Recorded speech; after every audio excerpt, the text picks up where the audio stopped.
Before we get into this episode, there's something that might be of interest that I wanted to tell you about. Scene and Heard, who run this podcast, have been asked by Scotland Food and Drink to undertake a strategic review of the Scotland Food and Drink Excellence Awards. Now, these Excellence Awards have been going for almost 20 years and are a huge mainstay of the food and drink sector. But it's time to ensure that they're still relevant. So if you have ever been involved in the Scotland Food and Drink Excellence Awards, or even if you've ever had an opinion about them, we would love for you, please, to complete our survey. So if you go to the OnFARM Twitter, which is at @on_farm UK, and click the link in the bio, there will be a tab in there that will take you to the survey, and it should only take you a very short while to complete, but we would be enormously grateful. Welcome to the 9th episode of our OnFARM series with RHASS, the Royal Highland and Agricultural Society of Scotland. I'm Anna Davis, and before we start this time, I'm making a quick plea for help. You've been amazing at supporting us on social media, especially on Twitter and Facebook, and we're really grateful for that, thank you. But there are so many people across Scottish farming who aren't yet on social media. We know, or at least we hope, that they'd love OnFARM if only they knew about us and knew how to find us on their phone or their device. I'm thinking about maybe older people who aren't so keen on trying new things. As COVID lockdown starts to ease and you're getting face to face with people, please do ask them if they know about the OnFARM podcast. Show them how to find us on their phone or device. The more tech savvy amongst you will know that podcasts are dead easy. Once you sign up, we'll just land on your device every week for you to listen to. Simple as that. But some people might be less familiar with the idea and could need a bit of help from you. So thank you. Now, on with the show. Today on OnFARM, we are heading over to the countryside area, which on a busy show day has a different feel to it. It's also busy, but it just seems to have an air of tranquility to it and gives people the opportunity to take a breather and to really absorb what's going on. And I am joined by Martin Dare. Martin, I wonder if you could start off by just introducing yourself and letting us know who you are and what you do in the context of the countryside area. I am the Managing Director of Rural Projects, and we organise the Countryside Arena and Rural Skills Marquee on behalf of the Royal Highland Agricultural Society. The countryside area is quite unique within the Royal Highland Showground in the fact that it's landscaped. It's not like your traditional showground. It's covered around trees, it's quite hilly, there's a loch-in. So it's definitely a different area compared to the busy trade stands that exist elsewhere. It's not a kind of commercial area of the showground, so people are there really to relax. There's a lot that goes on. You know, you've got shopping and trade stands, you've got a bit of food and drink, you've got poultry marquee, you've got honey producers, you often have activities such as stunt bikes, and the army will exhibit. So logistically, you know, how do you choose? How do you select the people who you think are just going to hit the right note in terms of being interesting for members of the public? Yeah, I mean, that's a nice description you've made of our area. It's very much at a slower pace. We have the two areas, I suppose you could divide it into two. We have the arena, the countryside arena, and that's a timed programme of activities that go on, and that might feature birds of prey displays, display of ferreting skills. We have gun dog display, terrier racing. But around that arena, we also have a whole lot of attractions that I suppose could be described as kind of rural skills. And again, they're quite wide ranging. Kind of bushcraft skills, wood carving skills, boat building, wheelwright people have been involved as well.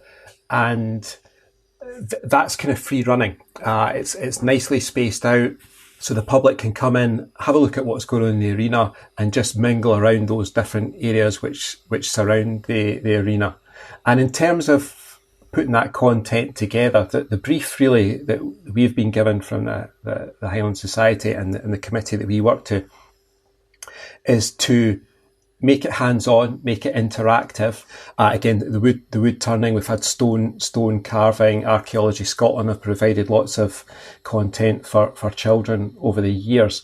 But one of the other aspects of the brief is to keep bringing the changes to make sure that, okay, you'll always have some continuity going from one year to the next. But it's definitely part of our remit is to keep new things coming into the countryside arena and make it different for people. Yeah, because I think that's important. You'll have visitors who don't attend the Highland Show every year, but you'll also have people who very much do. We've been touching quite a lot on sort of the broader work of the Royal Highland Society, and we've looked at what they do out with just organising the Highland Show. I say just, but out with organising the Highland Show. And a lot of what they do is all about history and heritage. They've got a great heritage themselves. And I just wondered if there was any part of your brief that looks at choosing craftspeople and rural skills people who have that kind of heritage element to what they do. And if that's important in terms of showcasing some of Scotland's sort of hidden rural crafts and skills. I suppose we do realise they're a fairly special bunch of people, and we get the passion that they have for what they're doing. And I think, again, that's one of the things that makes it work, because that passion spills over into their performances in the arena and the demonstrations that they give. And there is a community, really, that's a strong feeling that we get as organisers when you get all the people that perform in the countryside area together for, I mean, it's 4 days of the show, but they're there for build-up and breakdown, so we get to meet them and interact with them for a longer period. They kind of form their own community, so they're kind of networking while they're there and looking at different, I suppose, business opportunities. That gives the whole aspect of what they're doing real validity, I think, and kind of underlines that the business aspects. It's not something that's just locked up in a box and put away as part of a kind of historical heritage. It is something that is still actually being used on a day-to-day basis. There is a good atmosphere. It's just a good atmosphere in that area, the show, and it's probably a mixture of different things. It's the public enjoying themselves, but also the exhibitors and the people that are presenting are enjoying it as well. Martin calls the countryside area exhibitors a special bunch of people. They certainly are dedicated to and passionate about what they do. The bulk of this podcast coming up is chats with three of them: a falconer, someone who works with wool, and the first voice you'll hear, a boat builder, telling us all about their work and their relationship with the Highland Show. I am Ben Wilde. I am a traditional boat builder, have been for about 12 years or so now, and I run a social enterprise called Archipelago Folk School. We are a social enterprise that run boat building courses around Scotland. I went to the Northwest School of Wooden Boat Building, which, as you can probably guess, is a school of wooden boat building in the Northwest of America. So it's in Washington State. Am I right in thinking then that your business sort of has your social enterprise has two elements to it? One is you're passing those skills that you've learned over many years on to other people and allowing them the opportunity to learn some of these crafts. And then do you also build boats on commission in any way, or is that not part of it? Yeah, we do a bit of commission boat building. The core of our activity is like boat building courses, which we do both for like paying customers who we run like a holiday basically. You can come and join us for a week and build yourself a boat in a week and take it home with you. We also do courses for like community groups, where we'll go into communities and work with disadvantaged groups of various backgrounds, building boats. And then kind of around that, if I've got time, we'll do a bit of commercial work. But we're not really a commercial boat building shop, we're an educational shop. I'm Rosie Hazleton, Wild Rose Escapes, and we run craft courses, holidays and retreats near Cannock, just in Strathglass. And we live in a woodland where we run most of our courses. We focus a lot on wool crafts, so we run spinning courses, we run felting, natural dyeing, natural printing courses, and also retreats, which include kind of walking and yoga as well. Wow, that sounds amazing. Well, I have 2 pet sheep and we've just had them clipped this week. So I think I probably need to cover one of your spinning classes, because the wool's just sitting there and it seems like such a waste to not do something with it. We have a small flock of Shetland sheep, so we mostly use Shetland fleece on our courses because it's very versatile. Yes, lovely. Nice colour as well. Yeah. So, Rosie, how did you get into this in the first place? What's been your sort of path to get where you are? So I've always done a lot of craft and art. My mum's an artist, and I studied archaeology at university, and my interest was ancient art forms. Then when I moved up to Scotland about 15 years ago, I lived near a farm and I started investigating natural dyeing, and I also had a lot of fleece which I took from the local sheep that the lady who ran the farm gave me. So I started learning to dye it, and then I met a lady who dyed fleece and fabric up near Lochimver, and she taught me some of what she knew. And I just like the idea of learning a whole process, so learning about the plants and then dyeing the fleece and then doing something with the fleece, either felting or spinning it, and that's what interests me. And at the time people weren't getting very much for fleece, which is true today as well, so it was looking at ways of using it. So I started off with wool crafts, but I've since expanded, and we do eco printing, which is printing on silk and cotton and fleece, actually using plants. We've incorporated also kind of walking and yoga, so a lot of it is about being outdoors. My name is Ben Potter, and along with my partner Rebecca Worgan, we have a small company doing eagle and vulture displays throughout the whole of the UK, game fairs, country shows, agricultural events such as the Highland and similar. And we do commercial bird scaring when we are at the events doing the displays. So we work on helipads and large industrial units and food production sites and things like that. So I'm sat in a distribution yard at a factory that makes steel sheet and insulation panels, waiting to go on the roof and upset some seagulls.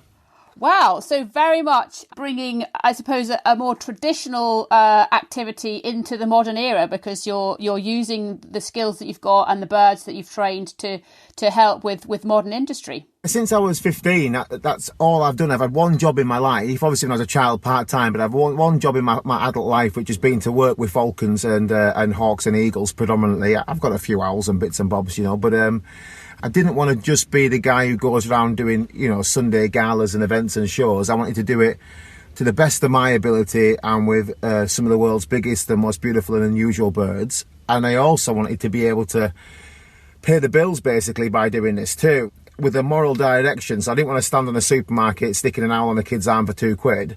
Over the last, 12, 15 years, built the bird control side up to where it's probably 70-30 in favour of the bird control that we get most of our income from. And then the eagle and vulture display side of things gives us the opportunity to have a little breeding project with some fantastic pairs of eagles that we can keep and fund by doing the displays with those birds themselves. So it sort of like looks after its whole self. Yeah.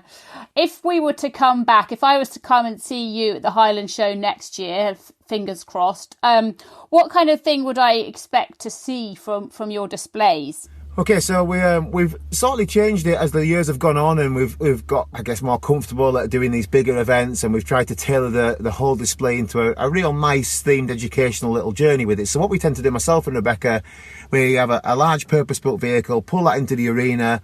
The birds are in an air-conditioned unit on the back, that slides out the back, and then over the next 35 to 40 minutes, tell a little bit of a story about the individual and also the role it plays in the wild and so on. So we begin usually with a bald eagle or similar, give that a bit of a flyabout, talk a little bit about bald eagles, and they're a fantastic success story as far as conservation goes. They've come back from the brink and now are incredibly common throughout the United States.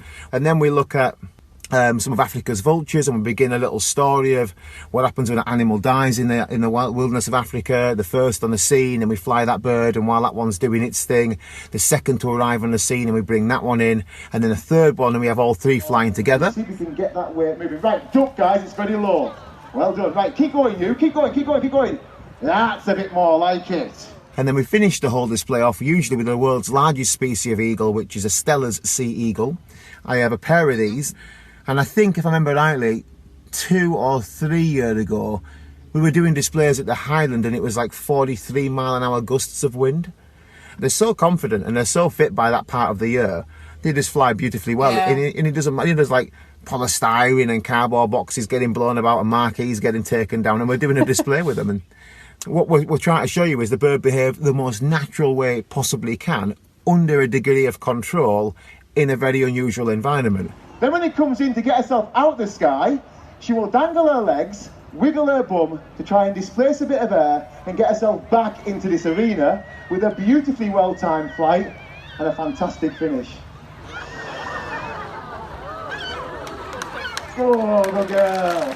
It's a combination, I suppose, between a visual display, which is kind of what people expect, but then also a bit of an educational journey whereby people who are watching have learned a little bit more about conservation, and they've learned a little bit more about bird species and about the ways in which you have trained them, I guess. The way I tried to do it, I mean, I had a funny upbringing and I didn't have a particularly great education, but I always remember that when you were at school, if you were going to go and do your work outside in the field, it was always more fun than sat in the classroom. Always, yeah. We wanted to do it where it was like the going outside part, where it was exciting. So this is a beautiful eagle. Yeah. Her name is this. I got her from there. She's a bit of a handful, but she flies fantastically well. And let's have a little look at what she's capable of doing. And it becomes that where you actually feel like you're a bit more involved and you know the individual rather than the species and the info getting drilled into you. And the nice thing with the Highland is it's about the smallest we can work in for arena size. I think it's a 40 by 30 arena, and that's really on our boundary for getting eagles out and back in safely. That's as small as we can go. But it does mean that you can pretty much like, you're only meters away from your audience and your public, so you really get a good interaction and a feel from it. But also, in between doing the event, we do a static display where the public can come across, have a chat, have a look at the birds and so on. I don't do any handling with my eagles. I never have done. I don't like it. I think the eagle's very comfortable with me, Rebecca, our couple of dogs that are always around them, and the safe environment. We set up a big marquee with a solid backdrop, and that's their place. And they go in the arena and they do their thing, and then they come back to their place. So the first year we were there, I lost track of what year it is even. That's terrible. 2018 we were there, and we went and we built a rowing boat over the course of the weekend and launched it live on landward, which was quite good. Oh, I saw a clip of that just the other day, actually. Yeah. They showed it again, didn't they? Yes. Yeah. All my neighbours were like, I'll show you on the telly, son. I was like, yeah. No. And then last year we were there, but the first year there wasn't much happening on the pond aside from us launching a boat, and it always seemed like a shame. So last year we also had a fleet of canoes, and we spent all week, the whole 4 days, sending kids out in canoes onto the pond, which was great fun and really quite entertaining. Oh, brilliant. That's actually led me into my next question, which was really to kind of find out from you what the reception was. You know, you were obviously seeing and demonstrating to many, many members of the public. How were people receiving it? What was their interest like? Pretty good interest, yeah. I mean, people were quite into it. So last year we were building a canoe, we had people on the water, we also had some like little demo stuff that kids could play with. And so we just had like piles of wood shavings and folks shrieking on the water and chatting to old boys about details of boat building. And it's just great, yeah, it's really positive. You get some really nice feedback and some really nice chat. And probably much as other people at the Highland Show do, kind of igniting interest in people that they perhaps didn't even know they had, coming along and seeing something that they probably weren't expecting to see at the Highland Show, and actually kind of learning much more about what goes on in the parts of Scotland that they don't necessarily routinely visit. Yeah, I think that's it. I think there's such a range of stuff at the Highland Show that even if you're... Like, I've been to the Highland Show 6 or 7 times maybe now, and every time I find things that I wasn't expecting to see. You know, it's such a vast show, and there's such a range of stuff that I think we fit into that quite well, of people come expecting the tractors and the cattle, and then come around a corner and find some folk building a boat in a tent, and that's quite interesting. The first year, I think it was me, and I was doing felting. And then the second year, we were washing fleece, and then we were dyeing it outdoors over fires. And then we were felting it, and we were spinning it, and we were knitting with it, and also weaving. So we had the whole cycle That was the first time we did the whole thing, and that went really well. That was great fun, and people could get involved and learn about each part of it. You go to displays and you show people the tradition that you have learned since the age of 15, but then when you're out doing a bird control, you're working in very modern environments and helping modern day businesses to continue, which I think is fascinating. And how do you see that kind of contrast between traditional and modern? I look at it like this: if you go to the airport and there's a Springer Spaniel sniffing at bags to detect people carrying drugs or anything along those lines, that's the application of an animal that was bred originally for another purpose being used to help people and to create a safe environment and so on. Now, for what I do, I use, often nowadays we use hybrids, but falcons such as Lanners and peregrine falcons and things like that, to basically go into an industrial, quite often an urban environment or a busy area, and I use that animal's ability to scare another animal in favour of me. So if I have a flock of seagulls on the runway, I can let go of that peregrine falcon, and them seagulls will naturally move away from that peregrine falcon as they recognise that as a predator that they've learned and evolved to evade. The application of falconry to a modern situation is brilliant for me because that allows me to do it. It's an old art form that's evolved and been took to another level. Gosh, I'm really inspired. I think what you do is amazing. And how did you get involved? How did you learn these skills in the first place? I started falconry at 15-year-old and I fell into it. I was always interested in my birds and my wildlife and all the country pursuits, hunting, shooting, fishing, everything as a young lad growing up in the North Yorkshire Dales. I was expelled at 15-year-old and I left home shortly after.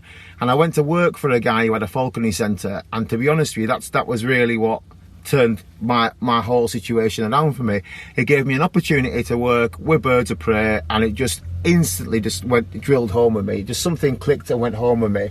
So I set up on my own. I had a little small van. I borrowed some money off my mother at the time and got a few birds gathered up of friends and people that I knew, and set up a little display team and went around doing mainly secondary schools and some colleges. Got a little bit of TV and filming work where I would put tawny owls into programmes and barn owls into Heartbeat, and some birds were on Emmerdale and similar. And then this grew it slowly over the years to have more eagles, more vultures, more bird control measures, that sort of stuff. And it really developed into that, really, I suppose. I mean, what we do at the show, we're building boats really quickly, and it's not really traditional craft. We're using a lot of glues and plywood and stuff. But still, there's a sense of like a heritage to it that people really value. And that idea of just being able to knock something up is quite exciting. People always think of boat building as being this slow, dramatic thing. I quite carefully try and move away from being thought of as like a traditional or heritage craft as boat building, because I think it puts it in a certain, like, in a world where we're filled with old guys with white beards talking about knots around a pint of cider, which is, a nice world, and I like that. But I really want boat building, and a part of the folk school was always to make boat building much more accessible and much more open to people. And so we try and like simplify the language a lot and talk a lot about how it's not like this like rarefied, magnificent thing. It's a great thing, but it's also something that anyone can do, and it's really approachable. And so a lot of what we try to do is to democratize that. Yeah, that's a really interesting point, actually, because it is about the modernisation. You're keeping something alive that once was a traditional skill, but you're modernising it and using modern tools, and you're bringing it into the 21st century and allowing people who perhaps wouldn't ordinarily get access to doing crafts like that to have the opportunity to learn something. And just to feel like it could be for them rather than being for like rich old folk, which is there's nothing wrong with rich old folk, but they are the demographic that traditionally engage in wood and boat world. Yes. One of my bugbears, I don't know if I should say this on a podcast, but why not? Maybe I should, is that there's an organisation called the Heritage Craft Association, which is a great organisation. They do some great work, but they are based down in London, and it is an overwhelmingly white middle-class organisation of people who exalt over how to make a ladder traditionally out of split staves of wood. And like, yes, sure, making a ladder in a traditional manner is nice as a heritage skill, but it's not a useful heritage skill anymore because you can buy a ladder. The only reason our boats are still useful and important is that the boats that we build are better than other boats. Like, we build a sea kayak which weighs less and performs better than almost any other sea kayak you can buy. If you spend like £8,000 on a carbon fibre sea kayak, it'll be better. But otherwise, our boats are better Because wood is an amazing material and it's practical and useful. Because if you're relying on heritage crafts being saved for their own sake, then you need to find somebody who really cares about exactly which way the staves were split when you made your oak weave basket or whatever. And ultimately it doesn't matter. You've just got to make a nice basket. So there is that tension there always. We live in that tension, I guess.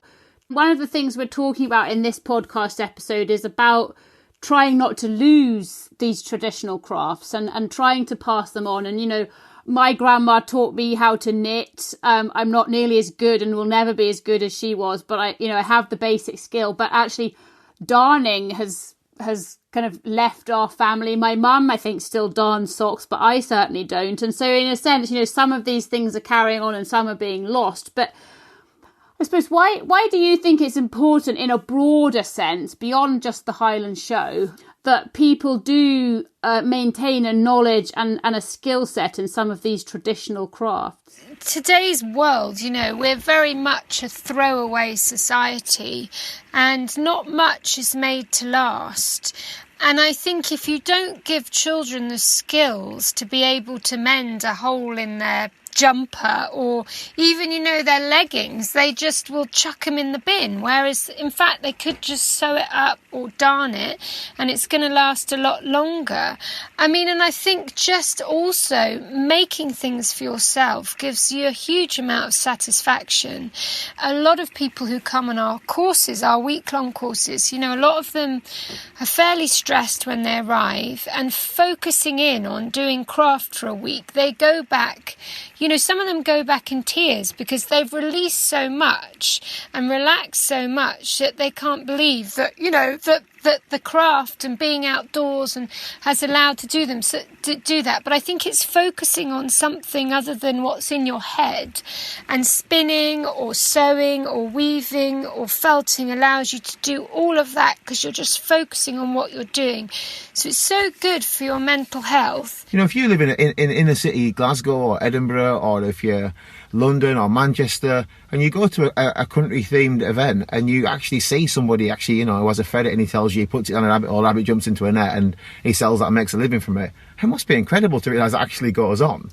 It's a great way of just discovering these things out there, you know, and if somebody lets go of a falcon or an eagle and it flies around the sky and comes back to them willingly, admittedly there's a reward factor because there's no domestication, but it's no different to a dog coming back and getting, you know, a pat on the head, a reward in a different way. Why do you think it's important for skills and crafts such as yours to be kept alive in Scotland? Not just Scotland, everywhere I think skills and crafts need to be kept alive, don't they, really? I mean, obviously this is a predominantly Scottish audience when we're at the Highland Show, but I know people that travel from the southwest of England to go to the Highland Show because they just love the whole show environment, and every agricultural show is slightly different, but the Highland is a very special one for us. And I think really all sort of these traditional crafts and stuff, they weren't always crafts, were they?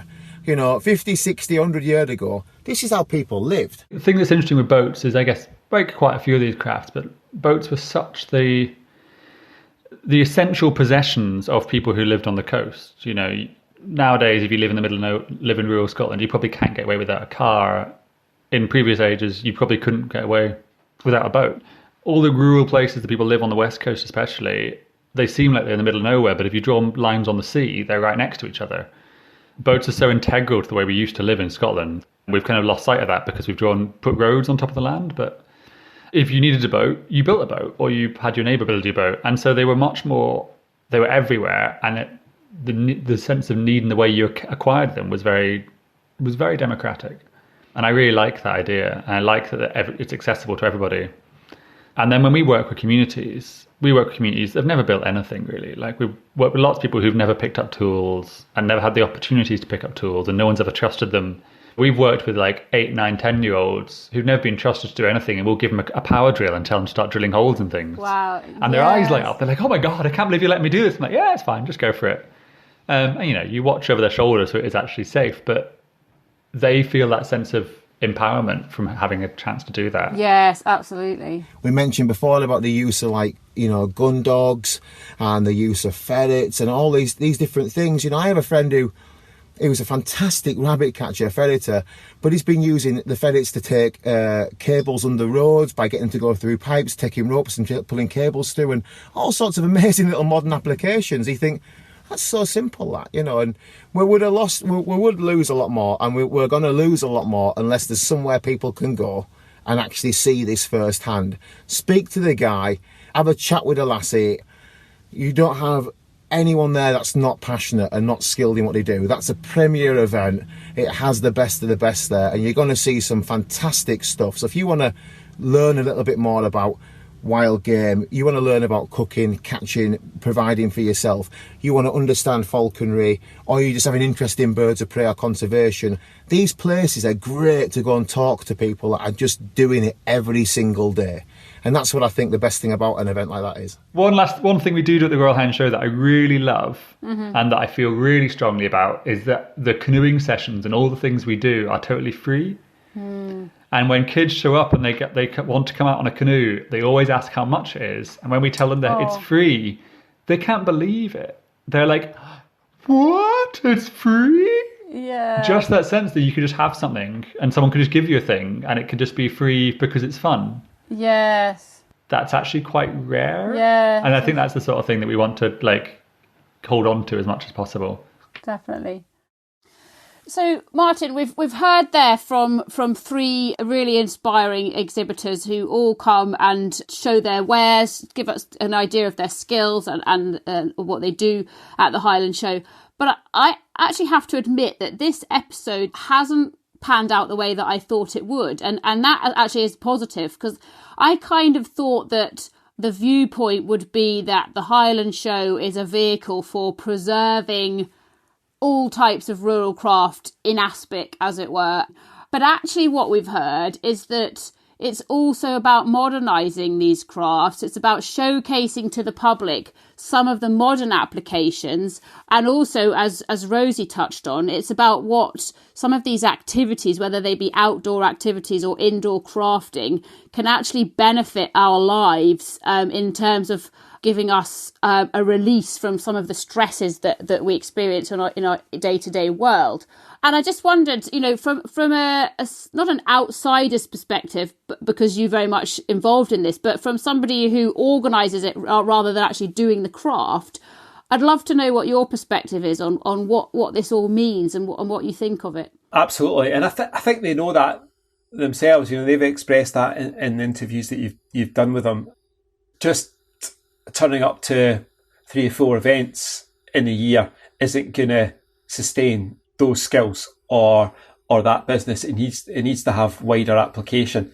We're conscious as organisers that the people that are coming along to the Highland Show and working with us are doing lots of practical work outside of the show ring.